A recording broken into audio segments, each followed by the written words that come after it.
So that court appearance in the Randburg Magistrates Court tomorrow. Let's chat to a legal commentator and lawyer, James Grant, professor as well. Thank you for joining us, Mr. Grant. What do you make of the claim that the NPA was pressured into doing its job here? Do you believe that's true? There seems to be something behind that, certainly given the timing of it. One, of course, needs to consider whether it wasn't true that, in fact, the NPA needed some time to study the documentation, given the findings of the inquest relative to the evidence that they had at hand, and that in fact took some time. There's the possibility of a reasonable explanation there. You think that the NPA would want to prosecute high-profile personalities? Does that set a very good example or become a good deterrent, or is it much more complicated than that? No, I think that if we were possibly 6 months ago, just the very statement that you would think that the NPA would want to go after high-profile people would be regarded as ridiculous, given its behavior until perhaps only 6 months ago. At this point in time, there does seem to be a change of heart, although, as we all know, it doesn't seem to be driven by the right motives.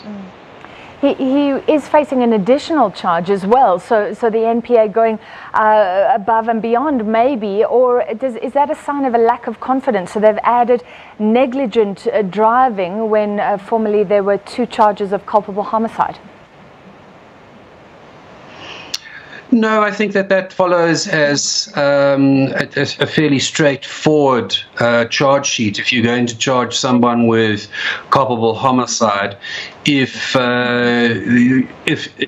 you put those charges to them, then you have to contemplate the possibility of failing in that respect, which would be failing to prove that the negligence caused the death.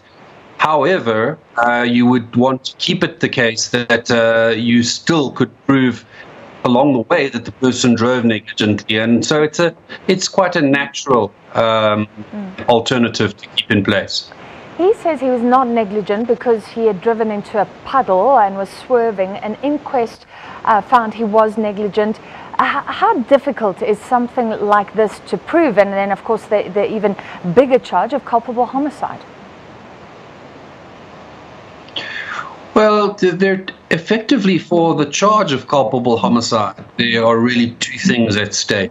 The first is whether indeed he was driving negligently, and the question there is quite straightforwardly, how would the reasonable person drive? Now, there is no such person as the reasonable person.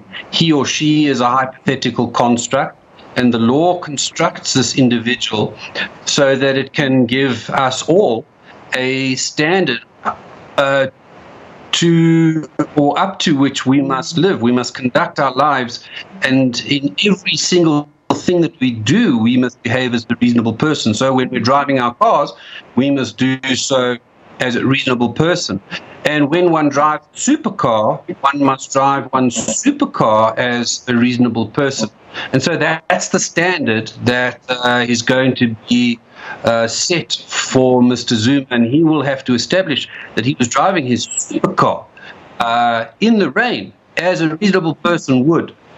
Then the other question will be whether, in fact, his failure, if it is indeed proved he did fail to drive as a reasonable supercar driver, whether that caused the death. We've seen with one of the victims that there seems to be seems to have been accepted that she died almost of natural, or at least of other causes, in hospital.